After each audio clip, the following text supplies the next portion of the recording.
Hello and welcome to the second installment of World War Z in Public Health. I've had some technical difficulties once again. It looked like it was going to live stream through YouTube. I don't know what's going on, so it may take a few more days to get the kinks ironed out. Every time I think we're ahead, something else kind of happens. So please bear with me while I'm trying to get all this worked out, because my goal is that this is live. That is my goal. I would like people to be able to comment on it as I'm talking about things. So that's my goal. Okay, so again, welcome to the next segment. And we are going to look at chapters 5 through 8.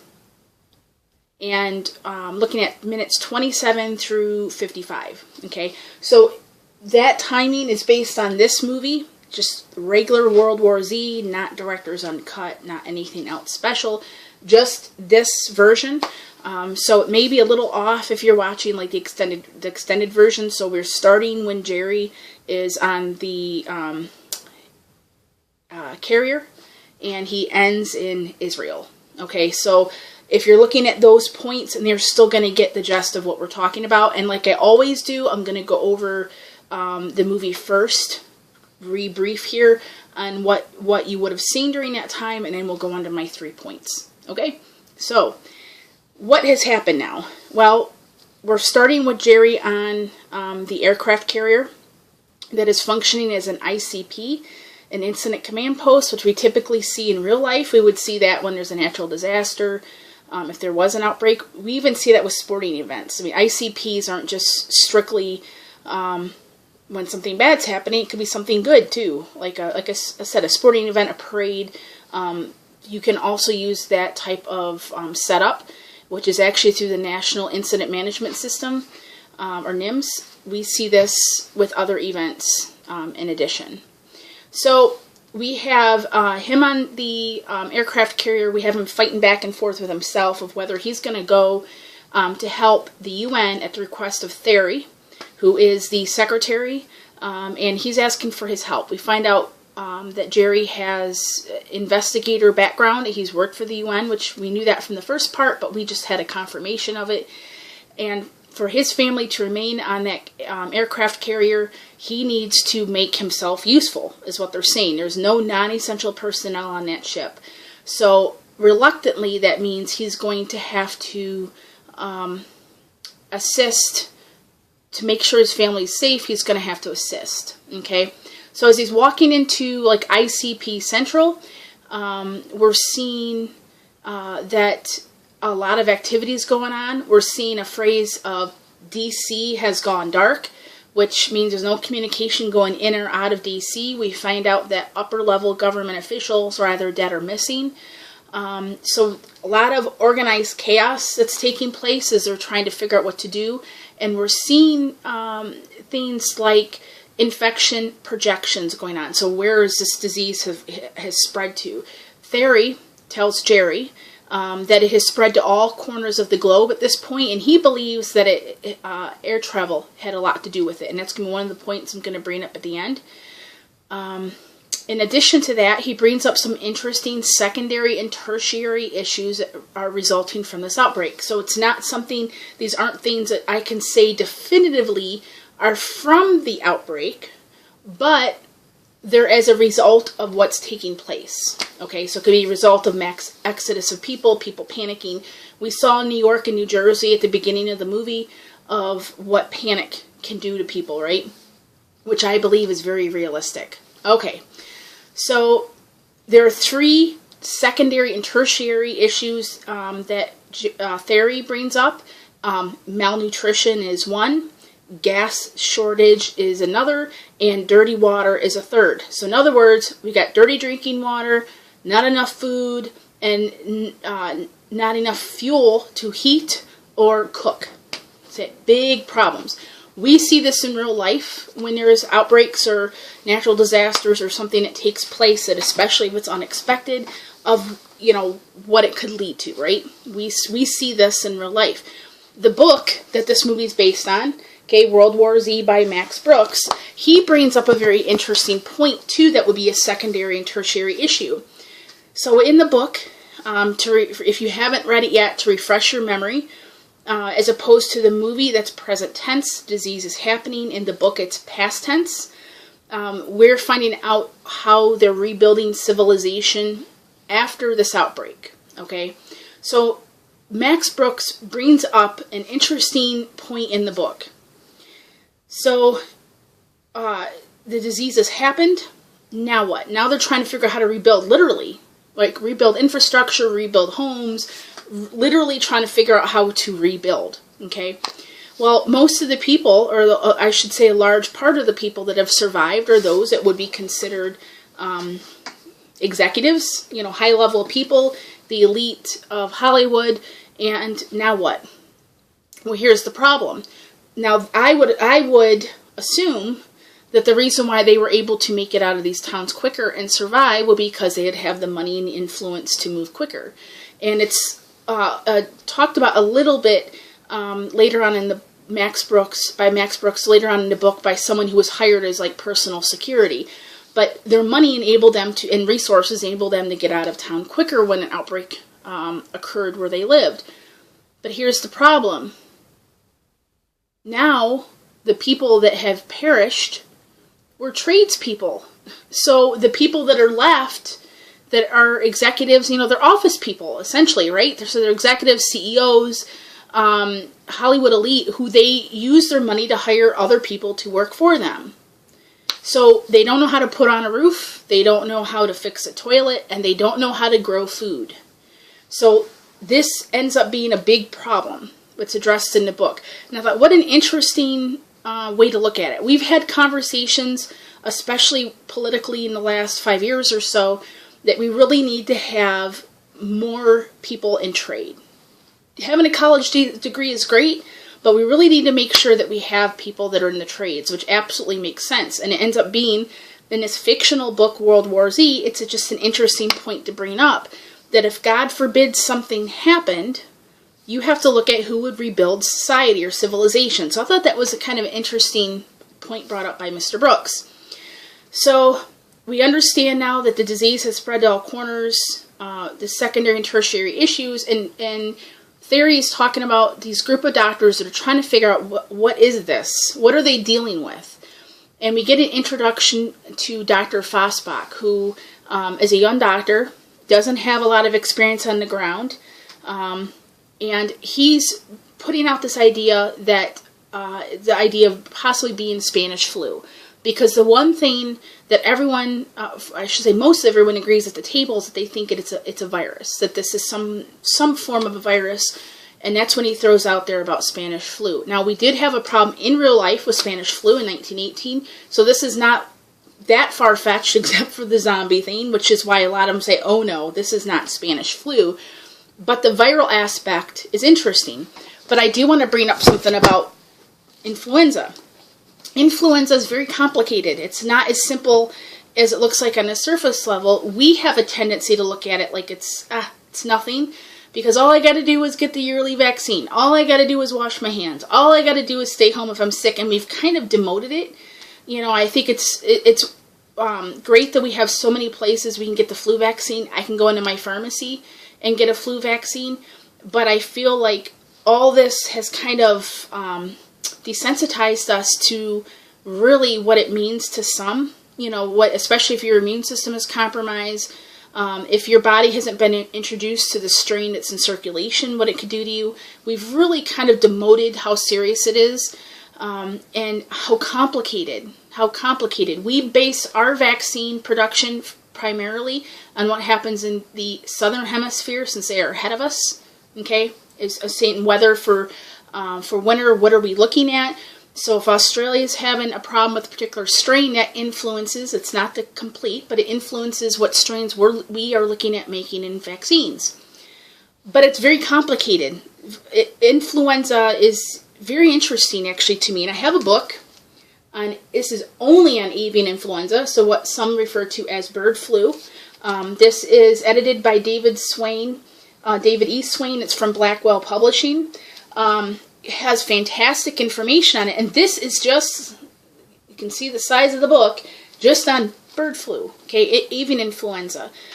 This various strains that we've discovered so far, and how we can protect communities and niches against it. So for them throwing out flu, although it sounds far-fetched to say Spanish flu, which most of the other doctors in the movie just kind of go, you can see why he may have suggested it, because of the power it had earlier all over the world. It was a pandemic, okay? So part of the theory explains that what Jerry is going to be doing is assisting Dr. Fosbach with trying to figure out about patient 0. So there is a person that they believe can roughly pinpoint of where this started, which may help us deciding how it spread, be able to provide or get information or have the resources to get a vaccine, possibly from this area of the world. So big deal, okay? So Jerry realizes this guy is very green. Very green. And he has a very interesting conversation with him on the plane. So he's telling them about safety, okay, and that he needs to be aware that if they've got Navy SEALs at their side, that they need to use them. But then Dr. Fosbach has a very interesting conversation. He refers to Mother Nature as a serial murderer, which I thought was an interesting way. I wouldn't put it quite like that, but I thought it was an interesting conversation. But there's something particular, and we're going to bring it up later towards the end. The phrase, seeing crumbs for the clues that they are, which that is epidemiology in a nutshell. Being able to discern something that is not a big deal and something that is. You know, the show, that House MD, I used to love watching it. And he used to talk about, you know, obviously it's like a Hollywood, right? So there's some stuff in there obviously is not true. But he talked about discerning something that is of concern and something that isn't. So not allowing yourself to get caught in the weeds. So I really thought that was Dr. Fosbach's statement. Seeing clues, or the crumbs for the clues that they are, was a very important thing to say. That speech made me think of like how in Jurassic Park, the big speech that Ian Malcolm did, sitting at the table with all the people, many of them would be dead hours later from dinosaurs, but talking about how he viewed discovery as such a violent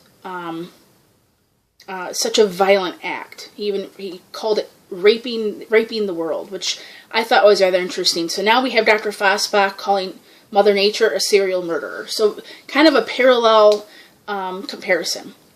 So they arrive in Israel, or excuse me, not Israel, South Korea, which is where they believe somewhere in that region patient 0 has been or was. And it's because of an email that Theory and the military had intercepted or had received in regards to this patient. This person, could be patient 0. And that's where it refers to the word zombie. So they're trying to track this down. A lot of Hollywood theatrics happen at this point. I'm not going to go into great detail other than to say that now, as quickly as Dr. Fosbach entered the movie, he is now gone. He gets on the ground, panics, and accidentally shoots and kills himself in the process. So as quickly as he's in, he's out. Now Jerry is in charge of this investigation. Okay, so he arrives to the camp, talks to other military and Navy SEALs that are on site, and finds out exactly what they're talking about with who this patient was that was what they believe is patient 0. A doctor had gone off base to go find someone they believed was an AWOL soldier. Long story short, villagers had found him, hog-tied him. The doctor thought he was dead. He wasn't dead, and he was a zombie. He was infected with whatever this mystery virus is, and he infected the doctor. Was brought back to the base and had infected other people too. Now, the interesting part about all this is while they're in a cell, there's military in a cell, and someone ends up getting bit. Chaos ensues. Everyone around this particular Navy SEALman is now infected with the virus in the cell, and he counts as, I think it was 6 or 7 other people, and he doesn't get the virus. Why? Jerry points out that he has a limp, and he asks him, did you get the limp from that? And he said, no, it was before. Makes me think of something, which we'll cover at the end. So in the process, though, they end up having to set them on fire, and the files are lost. So any information about patient 0 is gone. They find out that they find out who had sent the email, that it was email and not a memo, and who had sent it. And then while they're talking about this, this guy yells out that turns out to be a CIA gone rogue. Okay, he's someone who had gone to North Korea and sold arms. Well, Jerry, he gets his attention, and he's talking to him, and he said to him, you know, how do you think North Korea beat it? Well, he claims North Korea beat it because the government had pulled out everybody's teeth. And he goes, oh, whatever, I don't believe you. But the one thing he brings up, he said, how do you think Israel is beating it? Now we have Israel that enters the picture. What's this about with Israel? Okay, so now Jerry believes he has all the information he can. One thing I forgot to mention, though.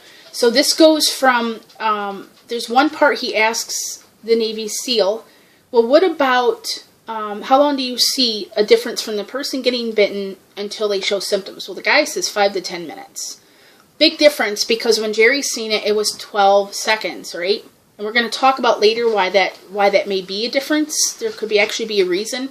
It doesn't necessarily have to be the SEAL can't tell the difference between 12 seconds and 5 minutes. So that's significant. So he now has to get on a plane, though, and head out to Israel. Again, some Hollywood theatrics ensue. It's the fun part of the movie, so to speak, but it's for fun, you know, so I'm not going to go into that. So he ends up getting on a plane and heading at this point to Israel. Okay. Well, Israel, they find out that they had intercepted an email, or they call it a communication, from Israel, and this particular word gets used, rakshasha, okay, which means zombie. Well, at first they look at it that it's a cover for something. What does it actually mean? You know, zombie, because they're thinking, I don't think it's really zombie, so what is it?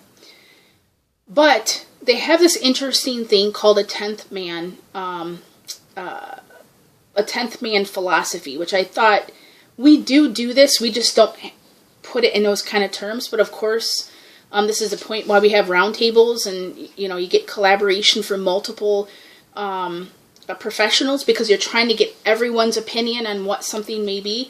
But they take it a step further. So if they have 10 people, okay, 10 men that are talking about what this possible email could actually mean, this communication intercepted, what could it mean?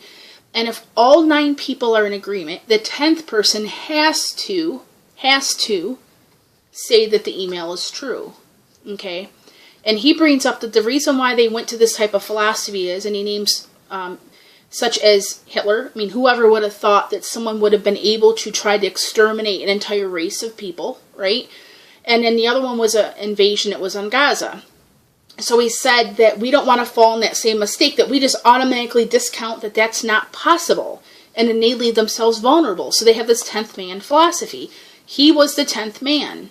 So he started looking into whether or not this zombie thing could be exactly what it's saying, okay? Well, in the process, he finds out that yes, there is some truth to it, and a wall starts to go up.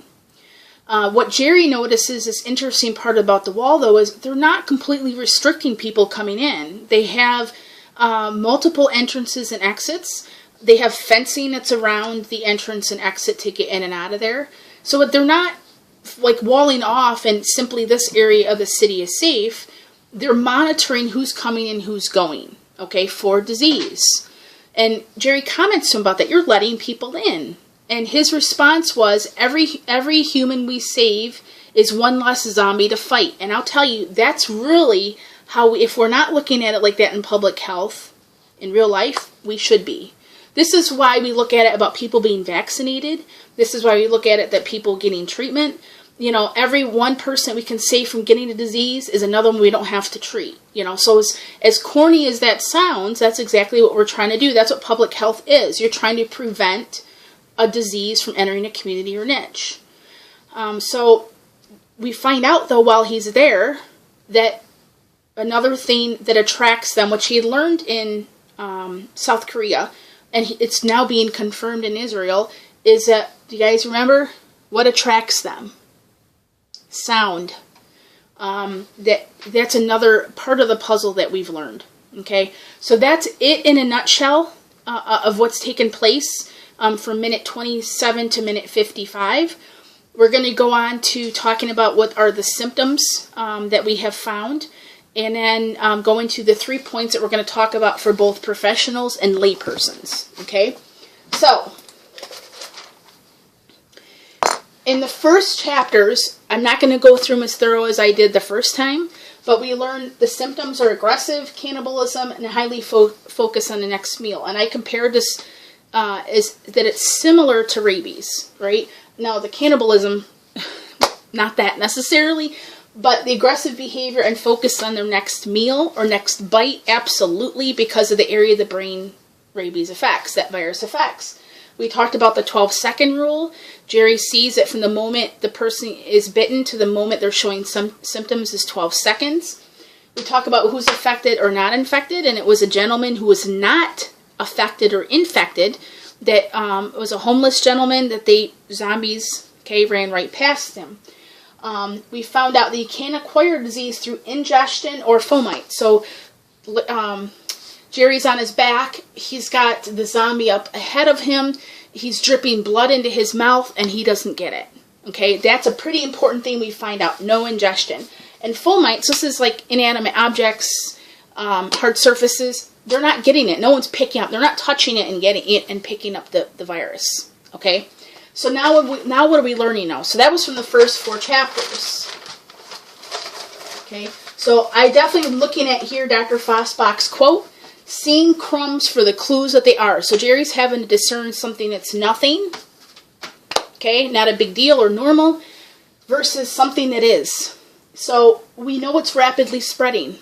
We know it's rapidly spreading. Theory made that point back at the ICP, and he's showing these, you can see these projections that it is going very quickly from one corner of the globe to the other, okay?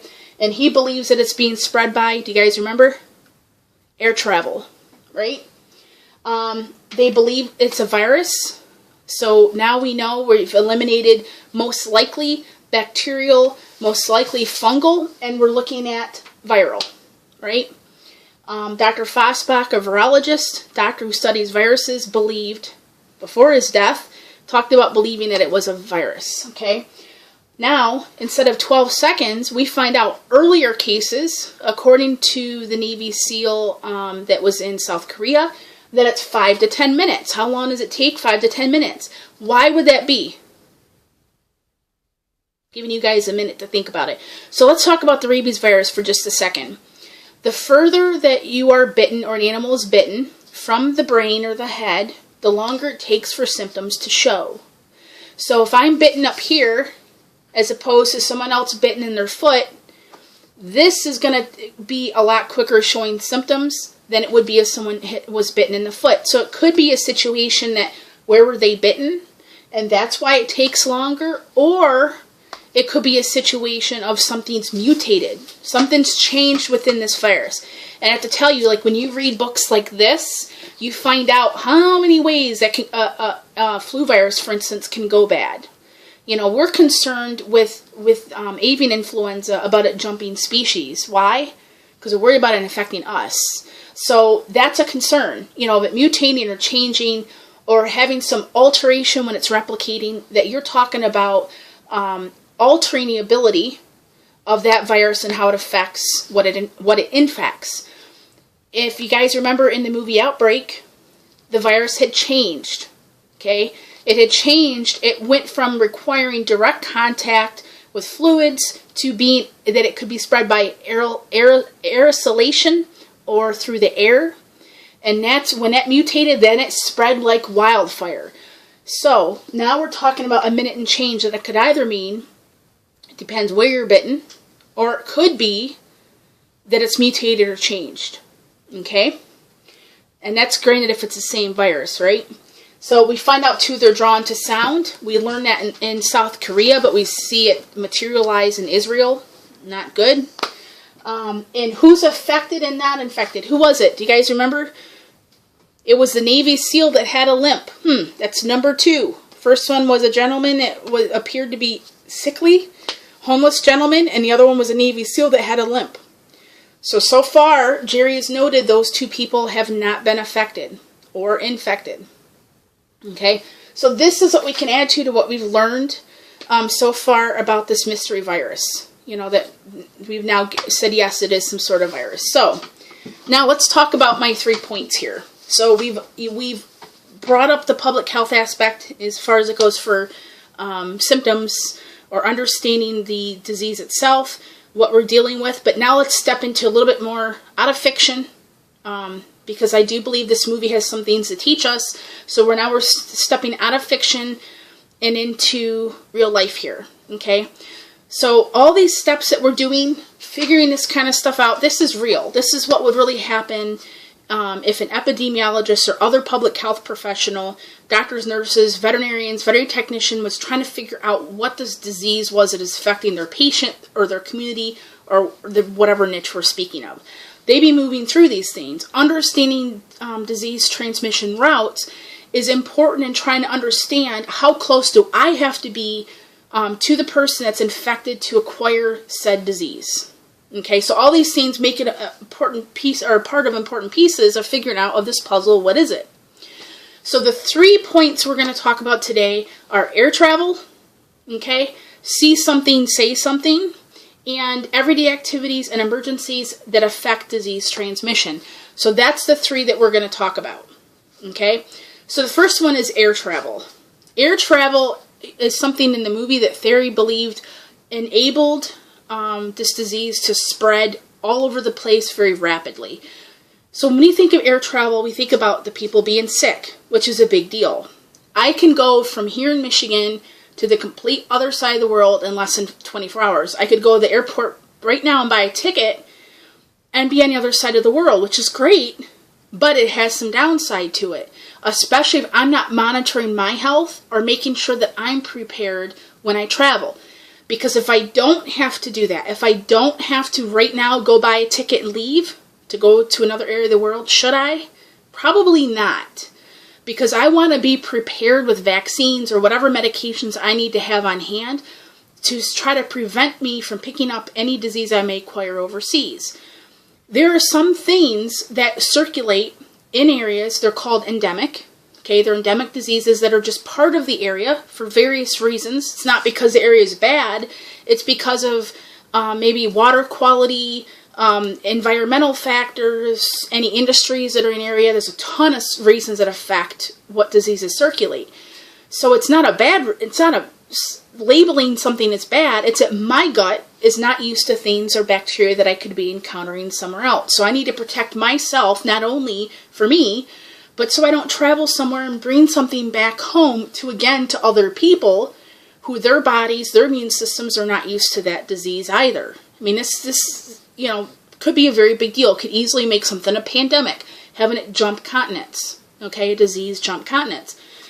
So I should be trying to make sure that I'm prepared and that I'm up to date in vaccines and I've had the proper medications or whatever I need to take with me so that I can prevent this disease transmission between me, them, and me and someone else at home. Okay, so I want to bring something up here. So there's an article or paper called Germs on a Plane, Aircraft, International Travel, and the Global Spread of Disease. Okay, so this is by Andrew T. Pavia. It was an editorial commentary. I hope you guys were able to see that there. Okay, and you saw the part that was highlighted. That's all I'm going to read to it because he brings up some very interesting, valid points here. There are several important ways in which air travel can influence the global spread of emerging and established infectious diseases. Infections may be spread on the aircraft through close contact in large droplets, so we're talking about aerosolized, okay? Airborne spread through small particle aerosols, or now we are, as in the case of severe acute respiratory syndrome, or what you've heard as SARS, or even through contaminated food. Aircraft can transport infected disease vectors, such as rats or malaria-infected mosquitoes, as non-paying passengers.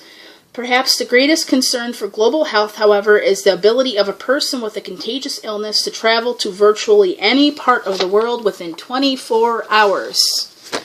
So all those things, if you've been overseas, I've been to West Africa, to Niger. What they did before we took off, the plane left, was the stewards and stewardesses walked up and down the aisles with an insecticide. Again, trying to prevent any insects from leaving with them.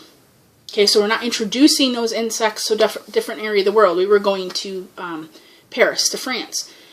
So this is a real issue. We saw this, hundreds of years ago with traveling ships, because what traveled with them?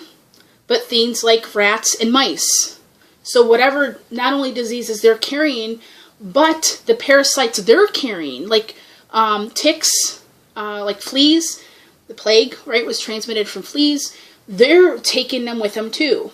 Okay, so it's not just the travel itself, but it's also what passengers are on the plane that aren't meant to be, that they could be taking with them as well. We've seen this. I'm from the Great Lakes, and we see this with introductions, even with things like mussels, right, that have been brought on ships and introduced into our Great Lake ecosystems.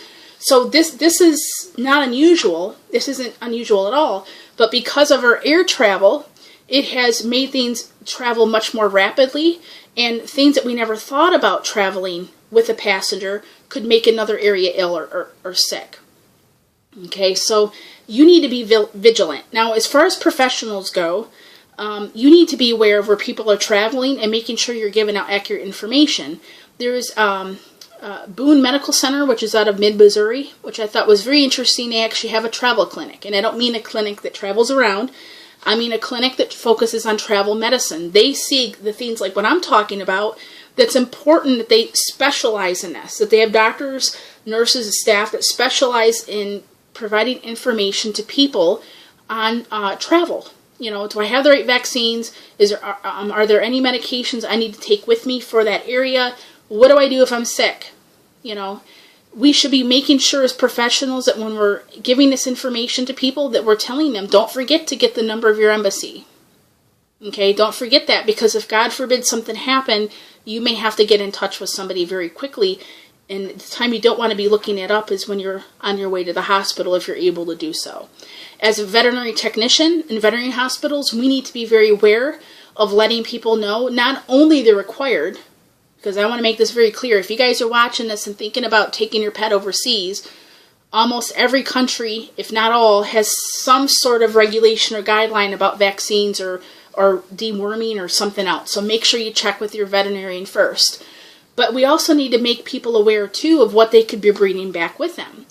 So the information that human health professionals, veterinary professionals are giving the public is very important. That we are aware of what they could be encountering, and not only transmitting in country, but what they could be bringing home. Okay? Now, as a layperson, you need to be vigilant about protecting yourself. You need to be aware of everything I just mentioned, but also local customs, and cultural differences. It could open you up to possibility, too, of inadvertently getting sick. I can give you an example. In Niger, when I was there, we were warned, do not take baggies of water.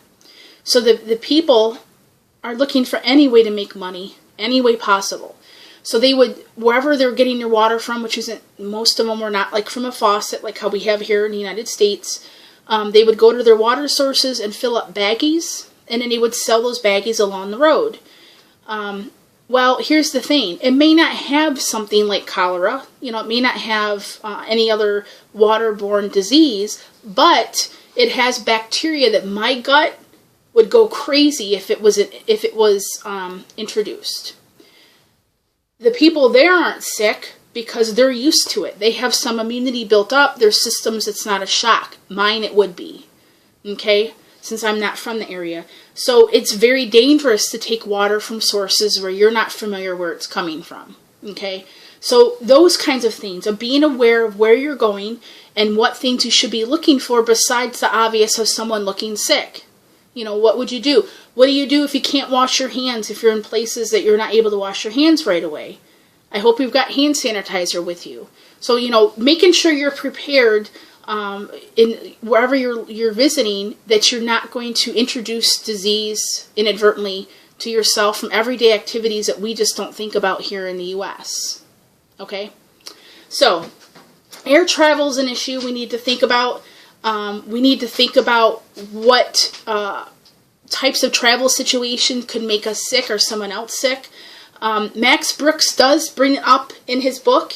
He even brings up smuggling in the book. You know, in the movie they make a comment, I believe it was when they were in Israel, when Jerry was in Israel, the comment was made that it could have possibly started with organ trade in Germany. Again, that's the book. There is issues with smuggling. There's definitely issues with especially illegal organ donation. So, of course, that could contribute to it, too. But I definitely wanted to highlight the fact of air travel. Okay? So, that's issue number 1. Issue number 2 is the seeing crumbs for the clues that they are. And I'm focusing on far as that goes, is see something, say something campaigns. I am really, really, really into empowering people, which is why I'm talking to you today and why I started the Disease Forensics Facebook page. You know, there is not enough government, and there will never be, to keep everyone safe. It's impossible. The ratio would have to be just about 1-to-1, so it's not going to happen. But we have to be contacting the people in charge or the departments or officials when we see something that doesn't quite make any sense. That should fall on us. So I'm empowering you to look into things on what to do. When I worked for the USDA, the bird biosecurity program that I made and presented was trying to empower people to look for avian influenza, how to guard against it. But if you see things that don't look right, what do? And that's what I was trying to do, empower people.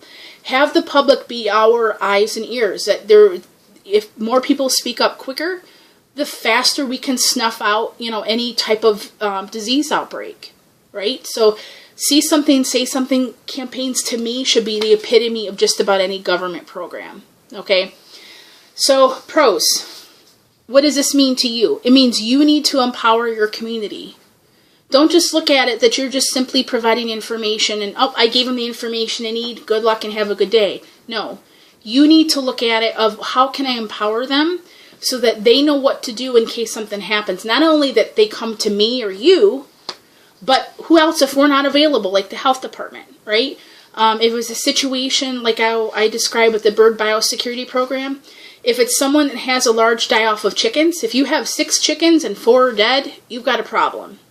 And you definitely should be contacting your state Department of Agriculture because it may be something like avian influenza. Now, it doesn't sound like when you hear 4 dead chickens, doesn't sound like much of anything, but if it turns out, but it's a large number when you think of 4 of 6. Okay, that makes it a large number. And I can tell you, I can guarantee to you, they will not be upset if it turns out to be nothing. We would be laughing and thanking God that it wasn't what we thought it was when we were called. So it's okay. You're not going to get billed. You're not going to get harassed. If something you see turns out to be nothing, that's okay. We're very happy. I remember us commenting about that, how happy we were if it turned out that wasn't the case. And you, as medical professionals, should be encouraging your patients, your clients, that don't be so worried about being right or wrong. You're seeing something that doesn't make sense, you should be reporting it so that professionals can step in and see if it's something that needs to be reacted to. Okay? We also need to use disciplines and collaborate with our community with areas that we typically don't. That means veterinarians and human doctors need to do more collaboration. I'm going to go over that in a minute. But we also need to utilize people that have some sort of training. I was a licensed wildlife rehabilitator for 10 years, okay? I rehabbed wildlife and very few amount of birds because in the state of Michigan, you can only rehab non-migratory species or those that are not protected, and there's not too many of them in Michigan. So I primarily worked with mammals. And there's a huge benefit to having wildlife rehabbers in a community. Yes, we're there to provide information to the community, and I took that very seriously, but we're calling animals that are sick. And I mean calling as in C-U-L-L-I-N-G. We're calling them. We're pulling them from the environment that are sick, and we should be pointing the people into a direction that if they were handling a sick animal, we should be pointing them in a direction of a professional on what to do about that for their health and their pet. So there's a huge advantage to having people in the community that have proper training. It's not costing the government anything, so that they're the ones giving information to the public on what to do. There were situations that I had raccoons, I rehabbed raccoons, that their health was questionable. They had to be euthanized and sent for rabies testing, because you cannot definitively discern by looking at an animal with vague symptoms like neurological of determining whether it's rabies or distemper. And my concern was, because people handled it before I received it, I'm worried about them catching something. Okay? So there's a huge benefit to using other people that are trained within your community, that's not going to cost you anything, that could be the eyes and ears and sentinel, okay, that could help you determine if there's something in the area. Now, as far as it goes for collaboration, and I'm going to bring this book up later, but I'm just introducing it now. This is a great book, Human Animal Medicine. It's by Peter Rabinowitz and Lisa Conti, excuse me, and it covers things in here for human health and veterinary health professionals on how to handle it if certain diseases with a crossover. We should be collaborating more between the two.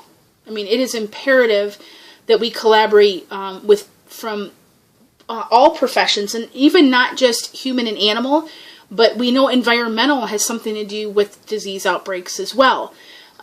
If you believe in the One Health philosophy, then you absolutely believe that all of us should be given information to each other freely. Okay, and I'm going to talk more about it at the end. I know it sounds kind of vague now, but I'm going to discuss about that collaboration more at the end of this segment. Okay, so lay people, see something, say something. What exactly does that mean? Don't be afraid to report. Okay, that's the first thing. Don't be so afraid that you're wrong that you don't open your mouth. And I've been saying this through the segment, but I believe it and I know it's true. You know, if you're in a public health sector, you would rather have it be that it's not accurate. That's not a bad thing. But on the flip side, if it turns out that it is something, we want to know early so that we can respond and hopefully prevent it from turning into some sort of huge outbreak. Okay, or prevent people from getting sick, or prevent people from dying, and it includes animals too. So get familiar with what's normal. You know, one of the things that I talked about in my bird biosecurity program was knowing what's normal for your birds. You know, look at what they're eating. When I was a livestock manager, I would point it out to the people that were under me, and I'd say to them, what I want you to do was would get new interns or new employees, and I'd say, this is what I want you to do. I don't want you doing much of anything right now with the livestock. I want you to get familiar with what's normal for them. Because when you start seeing that certain ones are eating less or their behavior is changing, that can be a huge sign that something's not right. That's what you're going to see first before you see the actual signs of a disease. Or it may go right from seeing slight signs to death. I mean, so knowing what's normal is important first and foremost. Okay, so report if you see something that's not right for laypersons, and 2, know what's normal. Okay, so now activities that can affect disease transmission, and I'm only going to cover a few of them because boy is it a long list. Okay, so we're just going to cover a few of them. One of them has to do with natural disasters like flooding. This paper was very good. And although it says it's Europe is the focus, they actually have information here for Canada, for the United States. But the real issue is they cover all these diseases that people may or may not think of when it comes to post-flooding. Okay, so floods are the most common natural disaster worldwide. And generally, and in the context of these reviews, a flood is defined as an overflow of areas that are not normally submerged with water, or a stream that has broken its normal confines or has accumulated due to lack of drainage. That's what we're talking about, the flood.